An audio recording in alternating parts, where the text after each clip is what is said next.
Vamos abrir as Escrituras, irmãos, no livro de Jó. Vamos ler 2 versículos do capítulo 29 e um versículo do capítulo 30.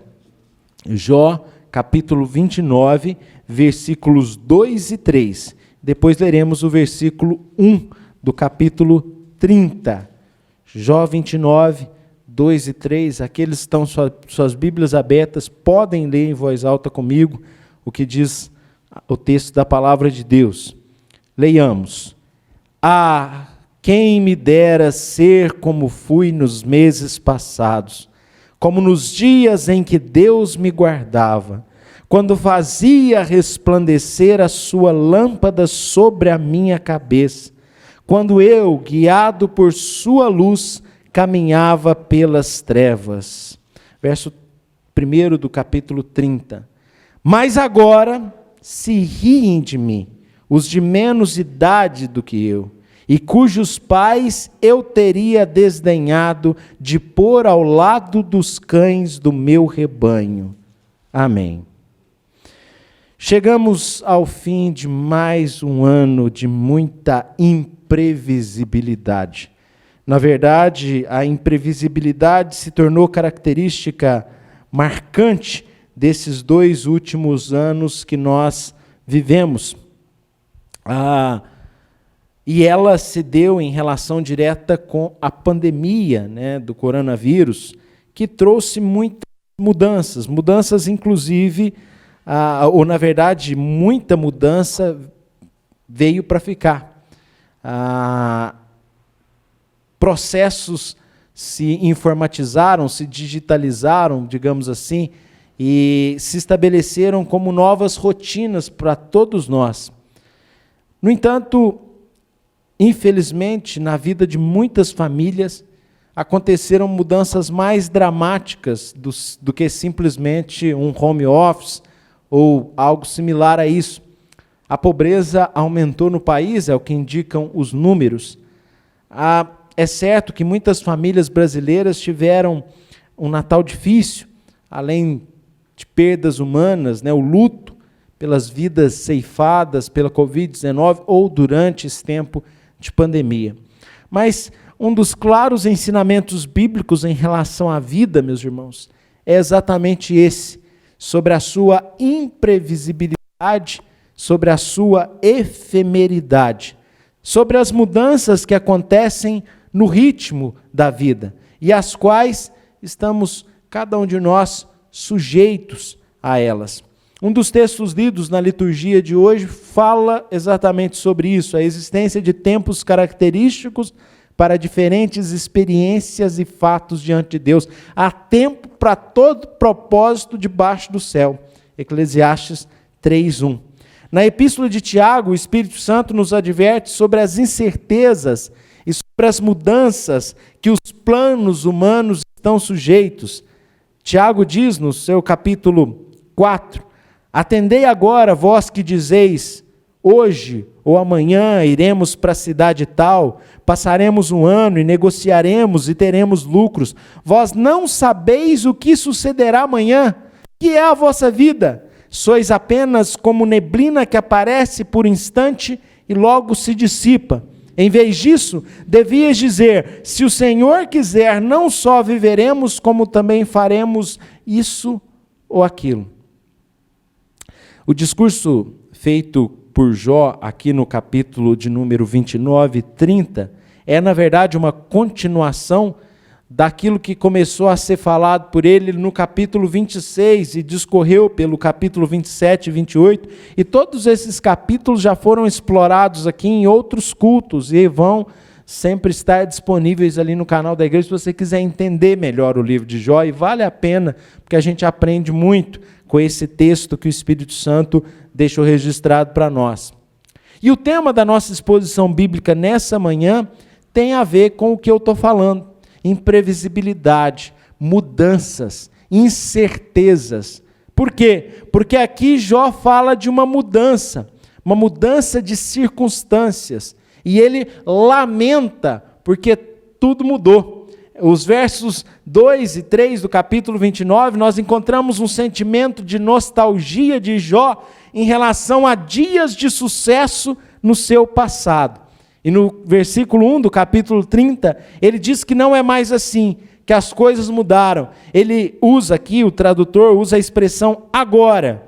Antes era do jeito, verso 1 do capítulo 30, mas agora é de outro. Ele tinha muito sucesso, ele tinha muito êxito, e ele vai descrever isso no capítulo 29, mas de repente ele virou motivo de deboche para jovens cujos pais eram para Jó figuras insignificantes, que Jó é ousado ao ponto de dizer que esses meninos que estão zombando de mim aí hoje, o pai deles não servia para mim nem para colocar.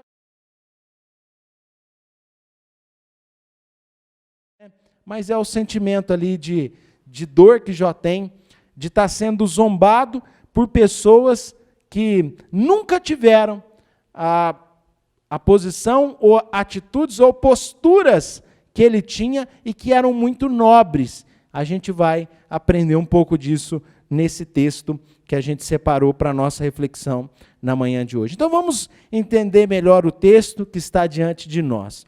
Os versículos 1 a 6 do capítulo 29, Jó se lembra de dias maravilhosos do passado, dias que envolviam aí uma relação muito especial de Jó com a sua família e também com o seu Deus. No verso 2, ele traz uma expressão até que nos deixa assim, até confusa em alguns aspectos para nós, porque ele fala sobre dias em que acontecia o quê? Deus o guardava. Será que Deus tinha parado de guardar Jó? Eu acho que é interessante nós entendermos melhor o versículo 2 a partir do versículo 4.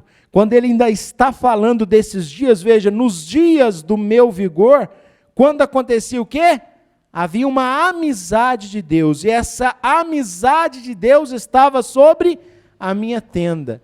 Então, o que Jó está querendo dizer no verso 2 precisa ser interpretado a partir do que Jó diz no versículo 4. É que Jó não sente que Deus, ou que o relacionamento dele com Deus é o mesmo que havia antes. O que mudou? Jó deixou de acreditar em Deus? Jó deixou de ter esperança em Deus? Os capítulos que nós vemos anteriormente nos deixa claro que não. Jó mantém a sua fé viva. Jó tem a mesma postura em relação a Deus, e a primeira exposição que nós fizemos desse livro, no capítulo 1 e 2, foi a firmeza de Jó, a integridade na diversidade das circunstâncias. E a integridade de Jó se mantém durante todo o livro. Mas então o que mudou? O que mudou não foi a sua fé e esperança, mas a sua perspectiva. É que ele sentia antes Deus falando com ele. E tem a ver com questões culturais. Na verdade, nenhum texto bíblico afirma que Deus havia deixado de guardar Jó. Pelo contrário, quando o Senhor permitiu que Satanás atingisse Jó com essas tribulações, com essas provações, Deus estabeleceu um cuidado muito especial sobre a vida de Jó, porque ele disse que na vida dele, Satanás não poderia tocar. Satanás não poderia atentar contra a vida de Jó. Jó 2:5, ou seja, o cuidado de Deus se estabeleceu ali no início das provações de Jó e continuou por todas elas, porque Deus estava cuidando da vida de Jó. Mas, meus irmãos, quando Jó aqui refere-se ao seu relacionamento com Deus como algo que era pleno no passado, é porque pelos seus discursos parece que, de fato, Deus deixou de dar resposta aos clamores de Jó, e no capítulo 30, ele vai dizer exatamente isso, que parece que Deus não responde. Capítulo 30, verso 20, olha, eu clamo a ti e não me respondes, estou em pé, mas apenas olhas para mim. Veja, Deus está me vendo, mas Deus não me responde. Deus se silenciou na relação. Não que ele não ouvisse as orações de Jó, e Jó diz que ele ouve. A questão é que ele não responde. Meus irmãos, Deus não somente ouvia, mas, como eu disse, estava cuidando da vida de Jó, como também cuida da vida dos seus servos que sofrem, só que às vezes Deus fica silencioso. Isso aconteceu comigo uma vez. É sério. Que coisa. Sim, sempre Deus me respondeu claramente na minha relação com Ele. Não faça disso um padrão, mas Deus sempre me ofereceu respostas claras. Só que faz parte do nosso amadurecimento e crescimento nas experiências que Ele nos conduz a viver, que às vezes a gente se sinta sem resposta. Sente que Deus não te falou claramente, Deus não te dirigiu claramente, Deus não te iluminou suficientemente para que você percebesse a resposta, e nos dá aquela sensação de estarmos sozinhos, mas Ele sempre esteve, sempre estará lá, mesmo que possamos ter uma impressão diferente. A promessa de Jesus é: eis que estou convosco até a consumação dos séculos. Pode ter certeza que a palavra dele não falha, Ele está com você, mas faz parte do processo, às vezes, Ele permitir que nós sintamos uma ausência de resposta. Na verdade, à luz de tudo que nós temos aprendido nesse livro, nós percebemos que Jó sentia uma certa confusão em sua mente, no seu coração, porque aparentemente Deus teria lhe abandonado. Não obstante a retidão que Jó sempre conservou diante de Deus, como que Deus poderia tê-lo abandonado sem ele ter feito nada de errado? O capítulo 27, que é anterior aqui, um pouco anterior, ele vai reafirmar que sempre foi íntegro e não abre mão disso, mesmo que seus amigos fiquem conversando borracha. Ele: não, eu sou íntegro. É que na cultura do tempo de Jó, os sinais tradicionais de aprovação divina, de que Deus estava com você, era uma família numerosa, rebanhos e campos produtivos. Isso tudo deixou de fazer parte da vida de Jó, e logo Deus não está me guardando. Mas era um equívoco. E o livro de Jó cumpre exatamente esse papel. Deus quis que isso ficasse registrado, para você saber que se coisas derem errado com você, ou não saírem do jeito que você queria, não significa que Deus não está te guardando. Esqueça isso. Então, o que Jó expressa, os dias em que Deus me guardava, ou os dias que a amizade de Deus estava sobre a sua tenda, é o seu sentimento de desamparo mediante as situações, mas ele não significa o fato em si, que Deus o desamparou, porque à luz de toda a Bíblia e do próprio livro, Deus não havia o desamparado. Então, este sentimento é comum a alguém que está sofrendo, e você pode sentir esse sentimento de desamparo de Deus, mas, eu repito para você, isso não é um ensinamento que o Espírito Santo nos dá na sua palavra. O que o Espírito Santo está nos ensinando é que coisas ruins acontecem com gente boa. As mudanças que aconteceram na vida de Jó, como eu disse, não significavam que Deus havia deixado de cuidar dele, e na nossa vida também significa a mesma coisa. Deus não deixa de cuidar. É certo, meus irmãos, é certo, é absolutamente certo que mudanças desagradáveis poderão acontecer na vida de cada um de nós no novo ano que se inicia. É certo que mudanças desagradáveis, como aquelas que aconteceram com Jó, e o que a palavra de Deus está nos ensinando é isso: mudanças desagradáveis podem acontecer, mas isso não significa que Deus deixou de cuidar. E nesse ponto é importante ressaltar o que eu tenho tratado em outros termos durante as nossas abordagens aqui nesse livro, e eu quero enfatizar aqui, e com temor, colocar para os irmãos um conceito que desejamos que o Espírito Eterno deixe bem claro no coração de cada um de vocês. Porque se tem algo que esse livro nos ensina, meus irmãos, é que a integridade não nos livra de mudanças na vida. Pode ser que o negócio de um crente não dê certo. Pode ser que não tenhamos o lucro que almejávamos e que já tivemos um dia. Aqueles dias passados em que Deus me guardava. A impressão é essa. Mas isso não tem nada a ver com integridade. Jó era íntegro e faliu. Você pode ser íntegro e falir. E o mal intencionado muitas vezes prospera por meio das suas falcatruas. E Jó já deixou isso claro, especialmente no capítulo 21, que ele falou sobre essa realidade, de que pessoas más, perversas, mal intencionados, às vezes tem muito sucesso nesse plano presente. É que nesse plano, Deus não nos trata a partir da concepção de mal e bom. Não é assim. Mas é a partir da perspectiva de quem crê e quem não crê. A justiça divina não é aqui. O que existe nesse plano terreno são consequências de atos maus, que às vezes vêm, que às vezes até o ímpio se safa das suas más sementes plantadas e acabam não colhendo os frutos maus que ele mesmo semeou. Justiça mesmo não é nesse plano. Então Deus aqui não trata as pessoas a partir da perspectiva de ser bom ou ser mal. Deus trata você, ou nós todos, a partir da perspectiva se crê ou não crê. Se crê, está num relacionamento com Ele. E não significa mais nada, além de que você está salvo em Cristo Jesus. Mas em relação à vida presente, há um propósito, há um decreto eterno estabelecido que inclui as causas secundárias em que nós veremos e viveremos, causa e consequência. É assim que é a vida. Administrada sempre pela soberania de Deus, mas o que você faz reflete como um resultado. É assim que a Bíblia ensina.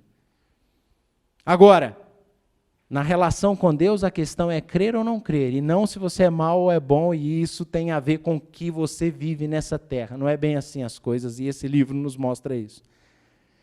Nos versos 7 a 11, aqui do capítulo 27, Jó lembra a deferência com que ele era tratado na sociedade. Ele era respeitado. Nas portas das cidades aconteciam os negócios, os julgamentos, e ali Jó era visto como alguém de muito respeito. Através aqui de várias expressões poéticas, Jó nos fala desse respeito que ele gozava com a comunidade na qual ele vivia. Se você ler com calma aí o texto, a partir do verso 7 até o 11, você vai ver com muita clareza a reputação que Jó gozava ali na sua sociedade. Mas agora, capítulo 30, verso 1, agora eu sou ridicularizado. Uma das notícias vinculadas à venda do Cruzeiro, meu time, né? É que o Ronaldo trouxe vários investidores. Ele estava passando um perrengue danado. A partir do momento que ficaram sabendo que o Ronaldo é o dono do time, eu ouvi vários setoristas que acompanham o Cruzeiro, das diferentes mídias, dizendo, agora várias empresas estão procurando o Cruzeiro para serem investidoras por causa do nome do Ronaldo. Jó era o Ronaldo do seu tempo, um fenômeno de reputação. Está aqui dos versos 7 a 11, as pessoas o respeitavam de maneira singular. Veja, quando eu saía para a porta da cidade, na praça, me era dado sentar-me. Quer dizer, eu sentava e os moços me viam e se retiravam. Veja, o respeito. Os idosos se levantavam e se punham em pé. Os idosos, e no contexto do Antigo Oriente, a idade significava muita coisa. Tanto que entre os amigos de Jó, o primeiro a falar é sempre o Elifas, se eu não me engano, que é o mais velho, o Elifaz. Ele diz que os príncipes reprimiam suas palavras diante de Jó, verso 9, punha a mão sobre a boca, cuidado que você fala perto dele. A voz dos nobres emudecia, verso 10, e a sua língua se apegava à palavra. Eles tomavam cuidado com o que falava diante de mim. Já viu? Às vezes você está com alguém importante, deixa eu tomar cuidado aqui com o que eu vou falar, né? E você fica procurando as palavras ali também para não passar vergonha, né? As pessoas tinham esse sentimento para com Jó, não vou passar vergonha na frente desse homem não, porque esse homem é importante. A partir do verso 12, nós temos Jó dizendo que o motivo da sua reputação ilibada diante da sociedade na qual ele vivia era porque ele tratava, ele julgava os casos, ou ele exercia ali uma posição, uma atuação muito assertiva em relação a pequenas causas, no sentido de ser um benfeitor público, e isso lhe garantiu honra. Veja o verso 12, porque eu livrava os pobres, que clamavam, e também o órfão, que não tinha quem eu socorresse, eu ia lá e socorria. A bênção do que estava a perecer vinha sobre mim, e eu fazia rejubilar-se o coração da viúva. Aquele que estava passando necessidade, a bênção vinha sobre mim, no sentido de eu fazia parte do processo de socorro daqueles que necessitavam. Eu me cobria de justiça e essa me servia de veste, verso 14, como manto e turbante era a minha equidade, quer dizer, eu tratava as pessoas com muita justiça, com muita equidade, eu não era injusto com ninguém, eu me fazia de olhos para o cego e de pés para o coxo, eu era como um farol que brilha à noite, como ponte sobre as águas, como, como é que é o negócio, né? Esqueci. Flecha que acerta o alvo, né? E água no deserto, enfim, eu era isso tudo para quem precisava. Era olhos para o cego, eu era pés para o coxo.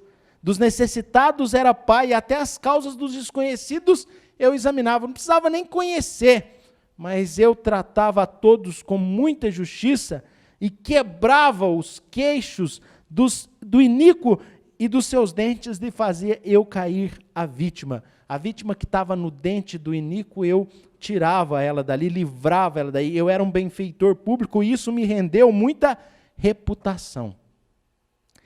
Nos versos 12 a 17, de acordo com, nos versos, 18 a 20, ele revela que ele tinha opiniões e posições parecidas com a dos seus amigos, ou aquelas que os seus amigos têm apresentado em todo o diálogo até esse capítulo de número 29, de que pelo seu modo íntegro de viver, ele estaria livre de problemas. Veja o verso 18 a 20, eu dizia, no meu ninho expirarei, multiplicarei os meus dias como areia. Quer dizer, eu vou estar tranquilo, aconchegado, em proteção, e os meus dias vou viver muito tempo, e a minha raiz, verso 19, se estenderá até as águas, e o orvalho ficará durante a noite sobre os meus ramos. Quer dizer, eu serei constantemente irrigado, hidratado, e vou produzir muito. A minha honra se renovará em mim, e o meu arco se reforçará na minha mão. Essa é a expectativa. Expectativa... realidade é outra. Agora, verso 1 do capítulo 30, se riem de mim os de menos idade do que eu. Essa era a expectativa. A realidade é outra. Por quê? Na verdade, Jó tinha o mesmo conceito pequeno, tacanho, limitado, que os amigos estão apresentando para ele. De que se você for íntegro, vai dar tudo certo. Só que o livro de Jó, o Espírito Santo em toda a Bíblia, nos mostra que se você quer ser bem-sucedido, não tem a ver com fé em Jesus. Jesus prometeu perdoar os seus pecados. Se quer bem-sucedido, vai estudar, fazer uma pós-graduação, correr atrás. E não só isso, porque às vezes é melhor você encontrar um bom negócio do que estudar hoje em dia. Vai ser prático e dar os seus pulos. Não tem a ver, fé em Jesus Cristo, fé, relação com Deus, não tem a ver exatamente com isso. À luz de toda a Bíblia. Nos versos 21 a 25, Jó afirma que ele não era questionado, que as pessoas o viam como a fonte segura de direção, um líder inquestionável. Aquela reputação, lá na minha terra a gente usa a expressão, fulano falou, água parou. Quer dizer, aquela coisa, a palavra dele é que define o ritmo das coisas. E ele diz que era assim. Versos 21, os que me ouviam esperavam o meu conselho e guardavam silêncio para ouvi-lo. Havendo eu falado, não replicavam, não tinha réplica, não tinha resposta, simplesmente ouviu e fez. As minhas palavras caíam sobre eles como orvalhos, como orvalho. Esperavam-me como a chuva, abriam a boca como a chuva de primavera. Aquela chuva que vem ali na primavera, aquela chuva que vem quando passamos o inverno de terra seca, a chuva tal da chuva serôdia, né, que antecede um pouquinho o verão, e a terra está seca e recebe aquilo com muita, com muita sede. Né? E aqui ele está dizendo que as palavras dele eram recebidas assim, como aquela água bendita para a aridez do solo. Verso 24, sorria-me para eles quando não tinham confiança, e a luz do meu rosto não desprezavam. Um sorriso meu era motivo de esperança para os sedentos, para os necessitados. Eu lhes escolhia o caminho. Olha como o camarada era tipo Romário. Vou fazer uns 2 ou 3, vou ser campeão e pronto, acabou. É no sentido de confiança, olha, eu lhe escolhi o caminho, assentava-me como chefe e habitava como rei entre as suas tropas, como quem consola os que planteiam. É o cara. Mas tudo mudou. A partir do capítulo 30, você vai ver que ele apresenta o contraste. relacionado a mudanças que se processaram na sua vida. O capítulo 29 e 30 é a representação própria da sua frase inicial, no começo das tribulações. Ele diz que o Senhor deu, capítulo 29, e o Senhor tomou, capítulo 30.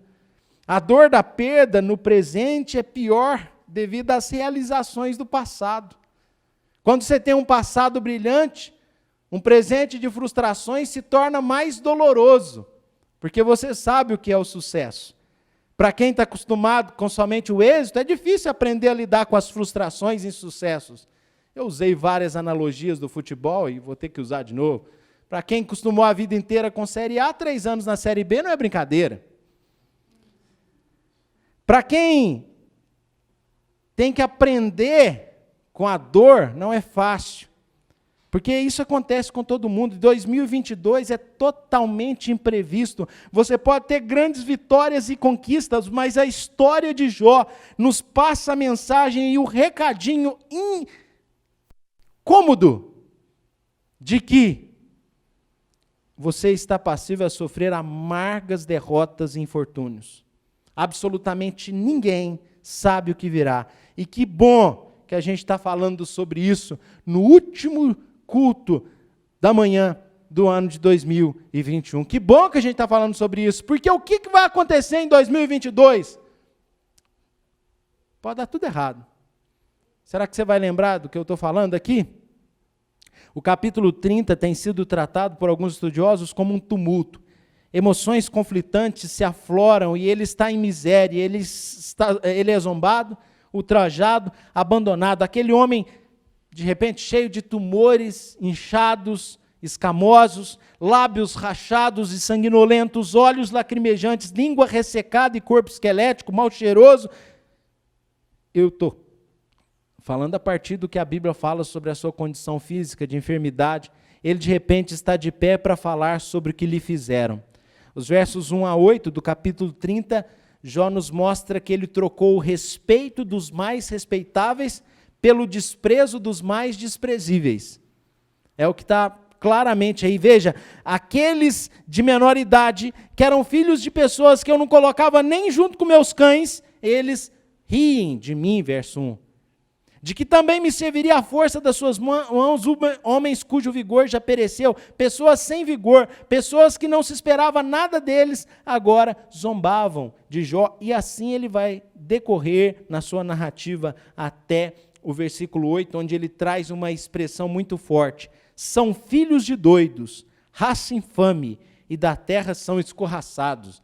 Ralé, pessoas que não têm o seu lugar na sociedade, mas que zombam de mim, que estou nessa situação difícil.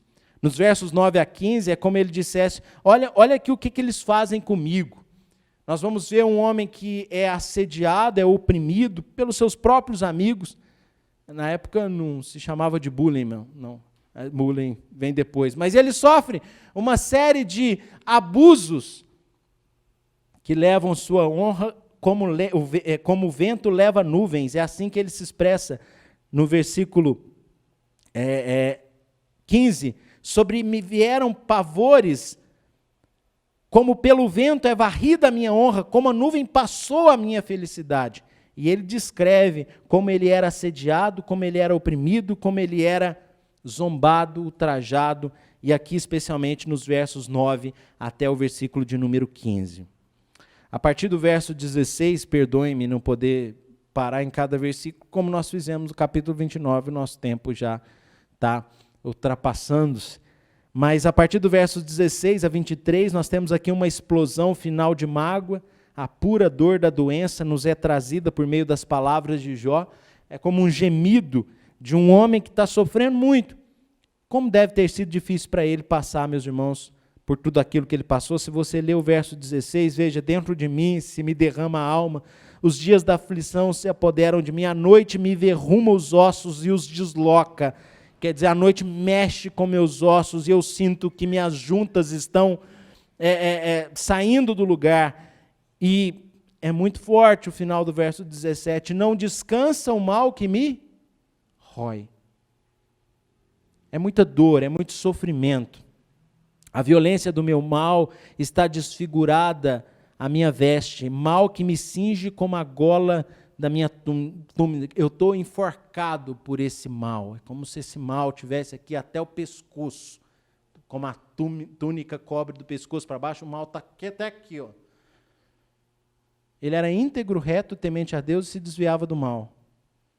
E aí eu vou dizer para você, olha, o seu 2022 vai ser uma maravilha, você vai ser próspero, é só vitória. Você crê? Creio. Jó também cria. E tinha essa mesma perspectiva, versos 18 a 20 do capítulo 29. Ah, só vitória, irmão! Pode ter essa expectativa, a Bíblia não te garante nada disso. Então eu vou falar para você que 2022 vai ser só vitória, é o culto da virada. Vamos pular, vamos decretar, vamos encher de esperança. Quanta gente quebrou em 2020, perdemos queridos nossos em 2020, famílias passaram natais difíceis pra caramba, e eu vou ficar fazendo isso que os pastores fazem por aí? Pura ilusão, nada a ver com a revelação do Espírito Santo. Eu estou aqui para trazer a revelação do Espírito Santo. Não gostou não? O que eu vou fazer? O discurso de vitória, de êxito, de triunfalismo traz mais gente. Só que o que dá certo não é certo. O que é certo, às vezes, é duro demais. Mas está aqui. Essa é a história de Jó. Os versos 24 a 31 são os últimos e naturais suspiros de sofrimento. O verso 24, ele diz que a atitude dele é lógica, é o que se espera de alguém que está sofrendo, que erga as mãos e peça socorro. É interessante que se a gente realmente sempre colhe o que semeia, o capítulo 29 diz que ele cuidava dos fracos, dos necessitados, e aqui no verso 25 ele diz, no verso 25 do capítulo 31, acaso não chorei sobre aquele que atravessava dias difíceis?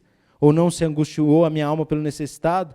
Ok, e se ele chorou pelo que passava necessidade, agora ele passa necessidade e estão chorando por ele? Não, estão zombando dele e os amigos mais próximos o acusando de que fez coisa errada. Ele não está colhendo o que plantou, porque isso também não é garantido, é uma regra geral e bíblica, mas é uma regra geral.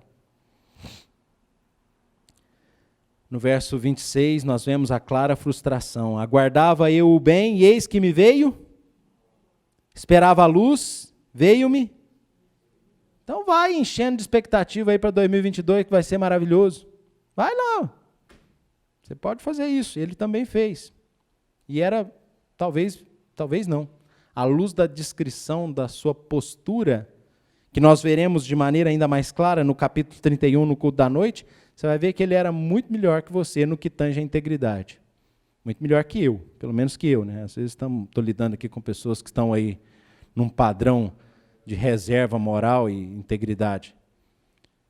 O que você está esperando de 2022 pode vir de um jeito totalmente diferente da sua expectativa.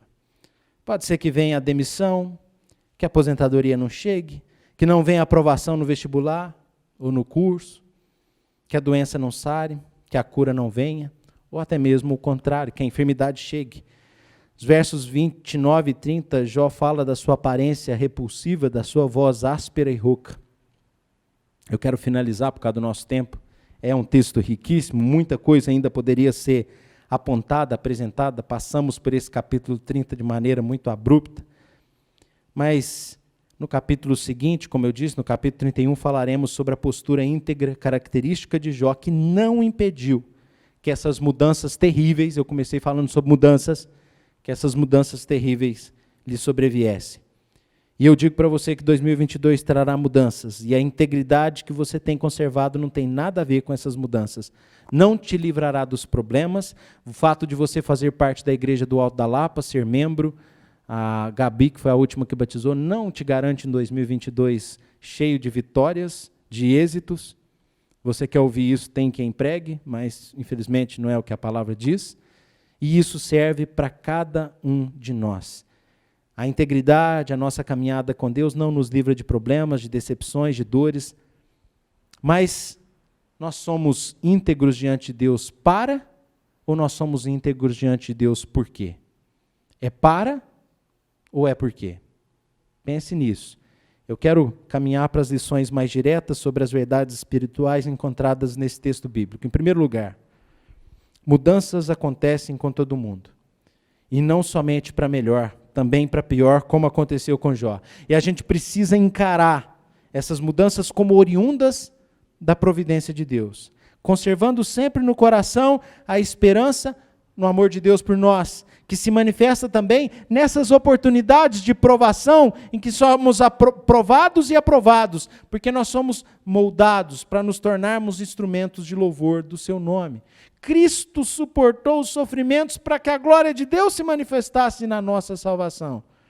Que Deus seja glorificado em todas as mudanças que acontecerão na sua vida em 2022, mas independente se sejam boas ou ruins, glorifique a Deus no seu triunfo e na sua derrota, na sua alegria e na sua tristeza, no seu bem-estar e na sua dor. Glorifique a Deus. Aqui Jó nos mostra como a dor o faz olhar com apreço pelo passado. Afinal, o sofrimento era muito grande, por isso ele diz no verso 2 do capítulo 29, dias bons, que dias bons eu tinha. Podemos sim ter apreço pelas boas lembranças, mas precisamos nos lembrar que Deus tinha mais para Jó do que o seu passado. Deus tinha um futuro precioso que se descortinaria ali no capítulo 42. Portanto, irmãos, à luz das lições que a gente pode aprender nesse livro, é que a gente não pode viver de passado.